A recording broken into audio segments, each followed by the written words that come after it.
Okay, akkam jirtuu hordoftoonni yuutuubii hamba nagaan isiniif haa ta'u. Ani maqaan koo Naggasuudha.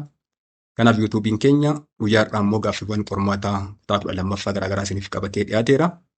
Kanaaf infoormeeshiniin kun barattoota hundumaa bira akka ga'uuf keessa ijoollee naannoo Oromiyaa afaan kana kan dhagaan bira akka ga'uuf yuutuubii keenya sabiskiraayib, sheeriidhaaf koomentii keessan hin dagatiina.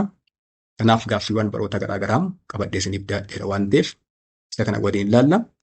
Choose the best answer for the following question. The first one, which one of the following is not true about Ethiopian studies?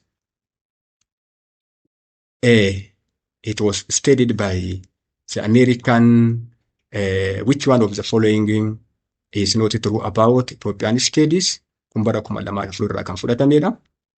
A, it was studied by American named Rudolph. B, Alaqaa Taayyaan Dallaqaa Gorgis were church historians.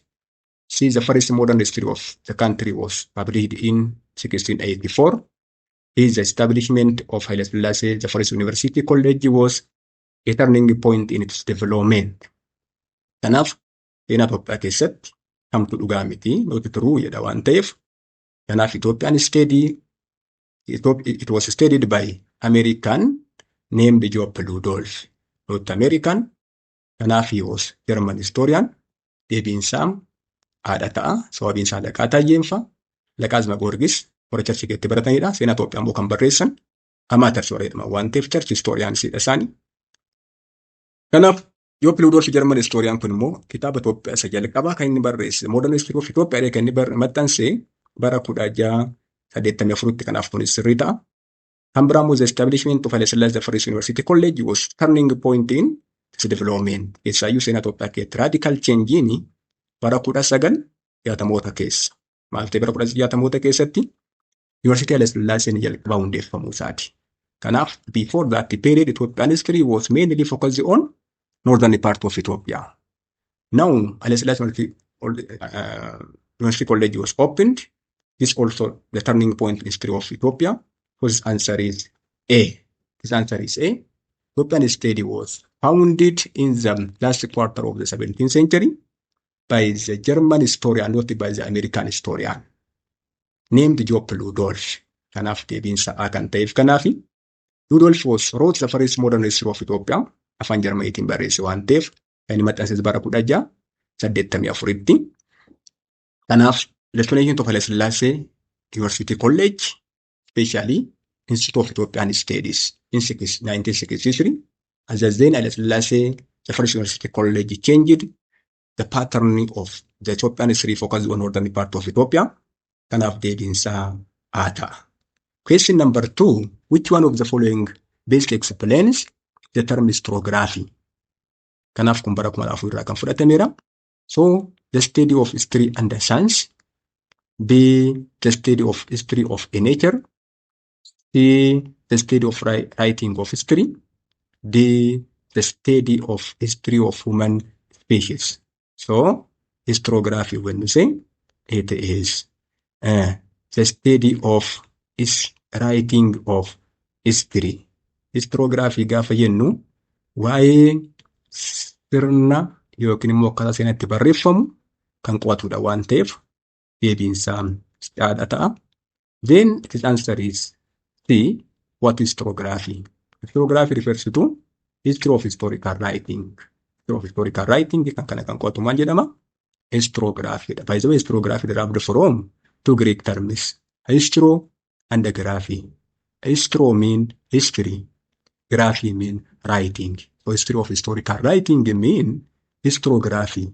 It's also a discipline dealing with the method of writing history, including the technique of what historical research and documentation. Kanaaf deebiin isaa. Question number 3, what is hagiography?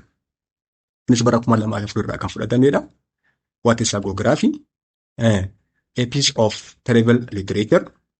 B, a piece of writing about hygiene.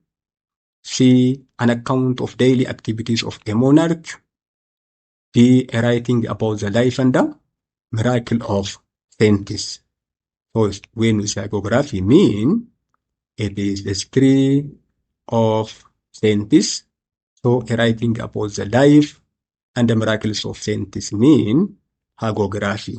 In Ethiopian history before 1960s was written by chroniclers and hagiographers. Keessa jarraa bara 1960 duratti seenaa Itoophiyaa kan barreessaa turanii warreen kanadha. Warreen hagiograaphersidhaaf chroniclers warra jennu kana waan ta'eef hagiograaphiin maa'inni chroniclersin immoo maa'inni isaan kan tokko tokkoon ilaalla. Keessaayyuu chronicle gaafa jennu maal jennaan kanaani chronicle mean history of kings which written by chroniclers. Keessa seenaan moototaa eenyuun barreeffama chroniclersidhaan barreeffama wajjin isaan immoo chronicles jedhama. Kanaaf chronicles mean history of kings and written by chroniclers. So what is hagiography? Hagiography mean about the life and the miracle of saints. Kanaaf deebiin keenya maal ta'a? Daadha ta'a. Hagiographiin seenaa qulqullootaa fi hojii isaan hojjetan kan qo'atudha waan ta'eef hagiographiidha. Again, any information about the past can be qualified as history when it is kun bara 2005 irraa kan fudhatamedha. When written by professional historians, be written by a major historian, C supported by primary sources, D supported by evidence and information about the past can be qualified as history when it is written by professional historian. Kana namichi ogeessa seenaa ta'uunsaa seenaa kana waan haaraasa godhuun qabu atiituudii namichaa murteessa waan ta'eef kun deebii ta'uu hin danda'u. Written by major historians. Kanaaf namichi kunis illee ga'eessa ta'e yoo ta'e atiituudii namicha kana immoo historiyaadhaaf evidensiin hin fayyadamne taanaan kunis faayidaa hin qabu waan ta'eef supported by primary source. Kanaaf historians can use two types of sources, primary and secondary sources. Kunis ni balleessa yookiin ni falleessa. His answer is D. When it is supported by evidence. Evidence means historical information. Historians, no one can write history without sources. In history, every statement must be supported by evidence. Then, this evidence, historical information, is obtained from source of history. It may be primary source or secondary source, or written or unwritten sources. Kanaaf deebiin keenya daadha ta'a. Question number 5. Which one of the following can be said to be a weakness of Ethiopian historiography? Ethiopian historiography mean history of historical writing. Ethiopian historiography mean how Ethiopian historiography also writing Ethiopian historiography developed. Kun bara 2005 irraa kan fudhatamedha. Kanaaf which one of the following can be said to be a weakness of Ethiopian historiography? Hanqinni historiography Itoophiyaa kun maal fakkaataadha? Exhibits a greater bias in favor of men. Xiyyeeffannoo dheerotaaf kenneedha. It is too radical and revolutionary. Suuta kan guddatedha waan ta'eef. Inni kunis it focus on culture rather than on the politics of the past. Keessaayyuu rakkoon seenaa Itoophiyaa inni guddaanii xiyyeeffannoon isaa politiksii yookiin politikaa irratti kan xiyyeeffatedha. It ignored the cultural and the social history of the country. Kanaaf kunis ta'uu hin danda'u.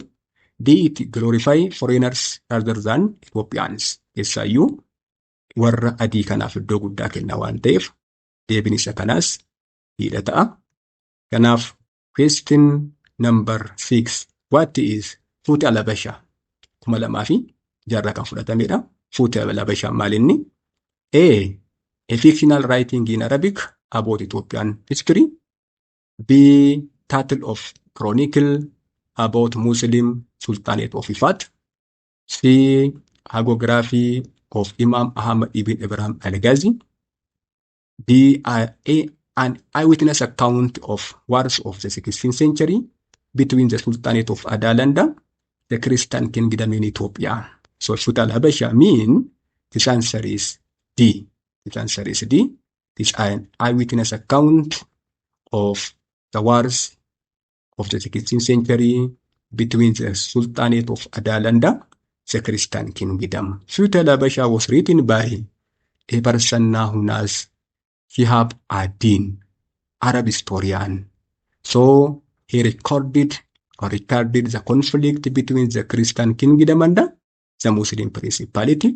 So Suta Dabasha mean it is what an eyewitness account of the wars of the 16th century between the Sultanate of Adalandam, the Christian kingdom. Question number 7. What was the role of chronicler in the imperial Ethiopia? Kung kumalama fi korbarra kan fudhatamedha. Chroniclerii malakkatan gubbaatti ilaalleerra waan ta'eef chroniclers mean those who wrote history of kings. Kanaaf warri seenaa moototaa barreessan mootaan qacaramanii isa bira ta'anii beeta mangisii keessa ta'anii kan barreessan isaan kun maal jedhamu? Chroniclers jedhamu. Warri immoo seenaa qulqullootaaf hojii isaan hojjetan barreessan immoo hagiographies jedhamu. Kanaaf what was the role of chroniclers in the imperial Ethiopia? A. To write critical biography of the state, to compose and publish prayer books, to write truthful account of daily events, to record events according to the views of the kings. So this answer is D. Kanaaf isaan kun mootota qacarata waan ta'eef akka isaan barbaadanitti warra seenaa Itoophiyaa barreessaa turan jallisaa warra turan waan ta'eef deebiinsa data. Question number 8. Which one of the following is true about history as field of study? It is written on the basis of written sources only. It is written on the basis of both written and oral sources. C. It gives more importance to fossils and artifacts. D. It gives more importance to eyewitness accounts rather than to write documents. Kana which one of the following is true about history as field of study? Seenaan tokko akka damee barnootaa tokkootti kan dhugaa ta'e kamiidha waan ta'eef kun kan fudhatame kan bara 2007 gaaffiin tiraansii 2007 kan fudhatamedha.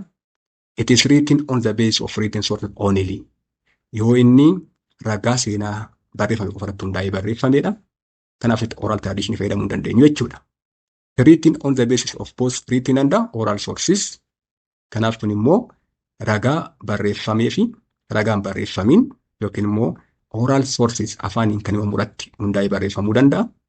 It gives more importance to fossils and artifacts. Xiyyeeffannoo guddaa fossilsiidhaa fi artifactsiidhaaf kenne. What the difference between fossils and artifacts? Fossils when you say the remains of dead plants, animals and human beings. Fossils hambawwan bineensota du'anii biqilootaa fi namaa yookiin dhala namaa maal jedhaman kun fossils jedhama. Artifacts mean in other words remains of materials which have historical facts, historical values. Isaan kun immoo meeshaawwanii ta'anii odeeffannoo seenaa historical value warra qaban isaan kun artifacts jedhamu. Kanaaf it gives more importance to eyewitness accounts rather than to written documents. Kanaaf deebiinsa maal ta'a? It is written on the basis of both written and oral sources. Kanaaf deebiisaa kana ta'a. Maal jedhama? This answer is B because historians can use both primary sources and the secondary sources.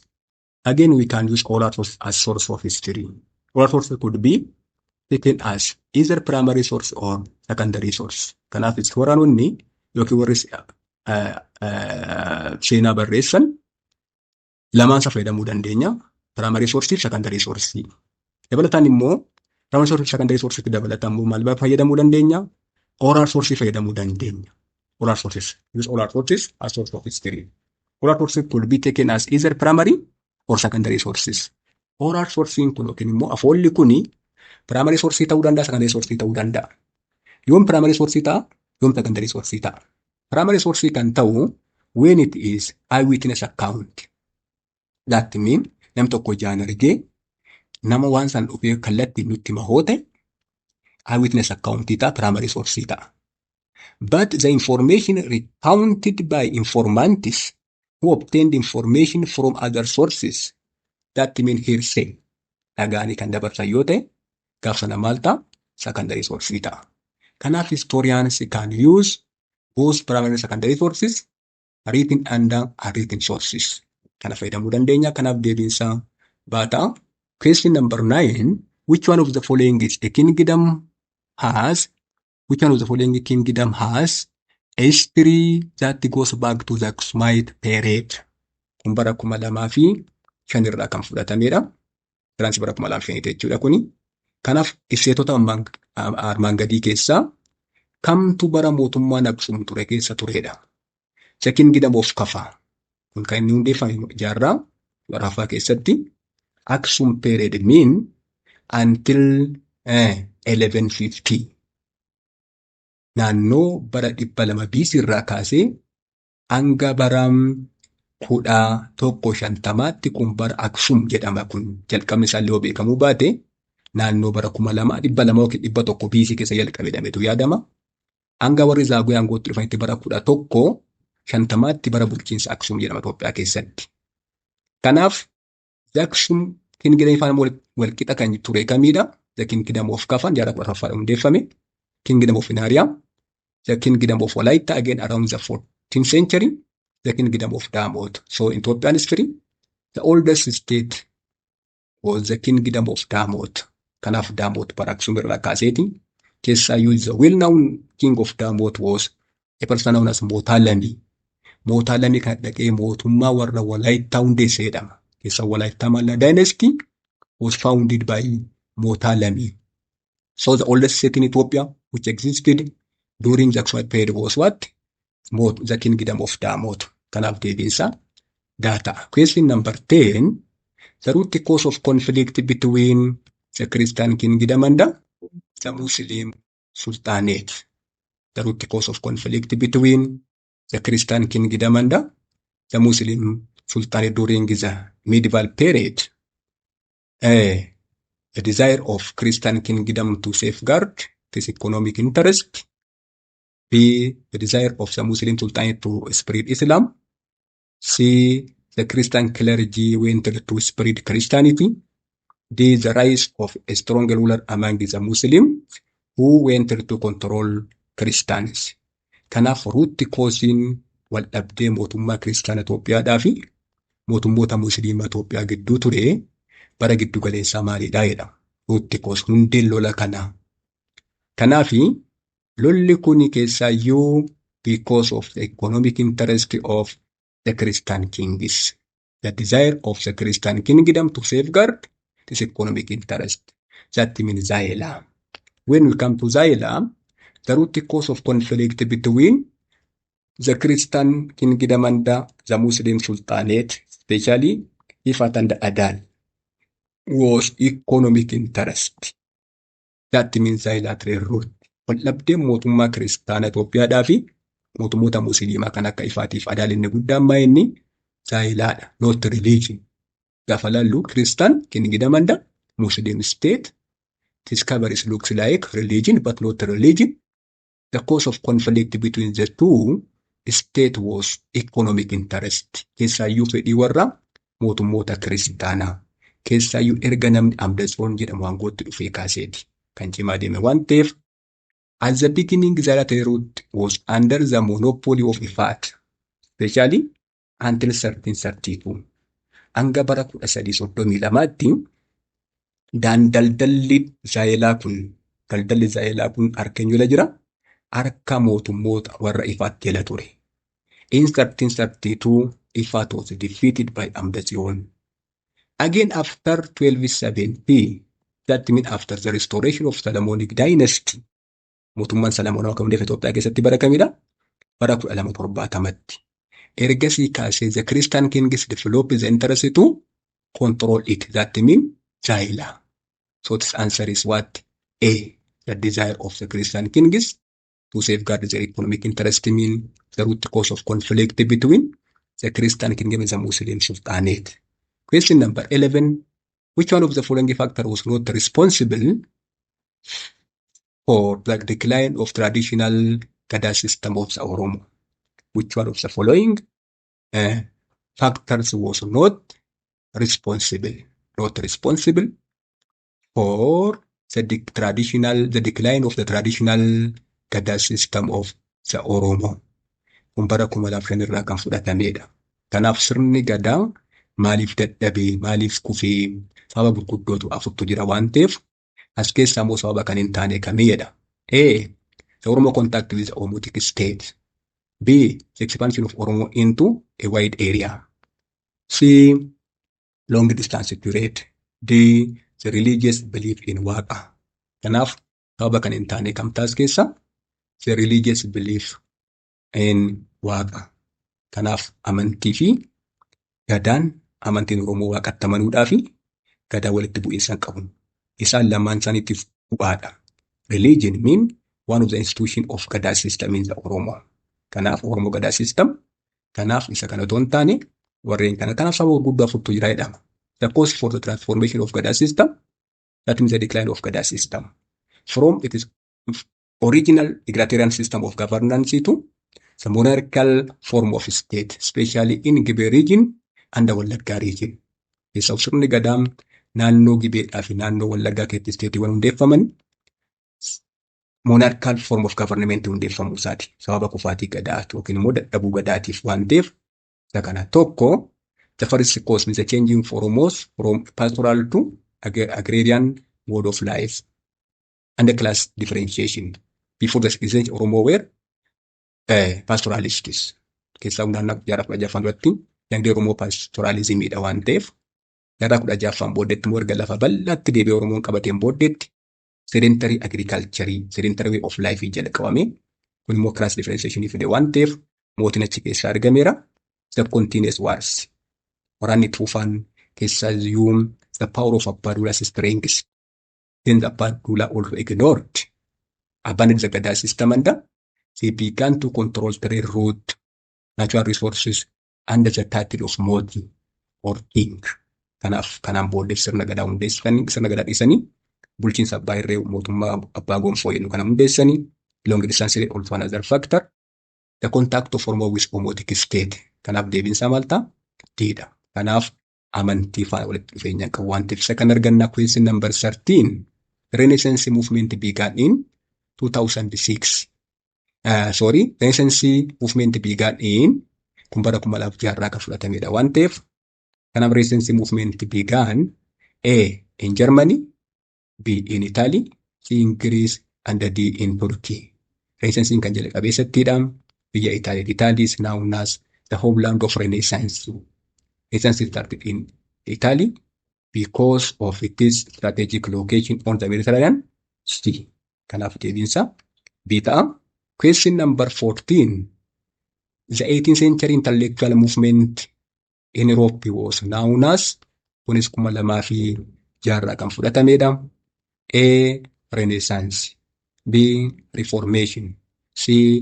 B. Enlightenment, C. Reformation, D. Scientific Revolution. The 18th century intellectual movement in Europe was known as A. Renaissance, B. Reformation, B. Enlightenment, C. Reformation, D. Scientific Revolution. Kanaaf deebiinsa amantaa enlightenmentidha. Enlightenment mean an intellectual movement of the 18th century. Renaissance mean rebirth of learning, the recovery of Greco-Roman culture or civilization. Reformation mean religious movement, which is the separation of the Protestantism from the Catholic Church. Scientific revolution mean a period when the term scientific revolution refers to a period when what we call modern science began to take shape. Yeroo saayinsii amma jennu kun akka qabachuu jalqabe waan ta'eef kanaaf deebiinsa maali? Bidha. The 19th century intellectual movement known as enlightenment. Enlightenment, the age of reason kan jedhamu waan ta'eef deebiinsa bidha.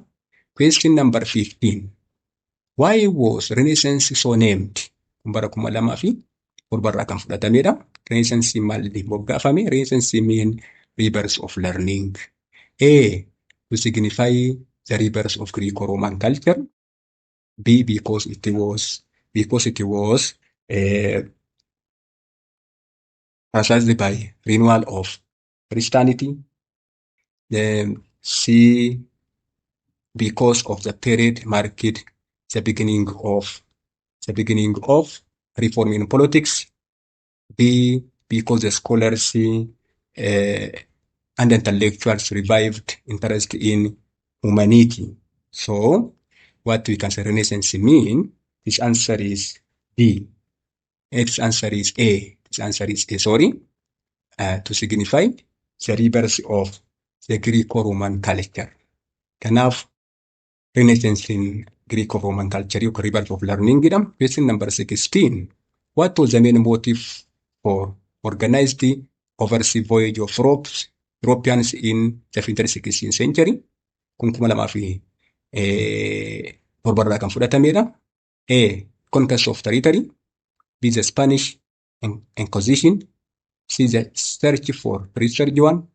The access to goods from the east. Keessaayyuu jaarraa 15ffaa fi 16ffaa fedhii Awurooppiyanotaa eessaadha? Gara Indiyaa yookiin immoo biyya baharraa meeshaawwan dheedhii argachuudha. Kanaaf keessaa deebiin isaanii kun maal ta'a? Dhiidha ta'a.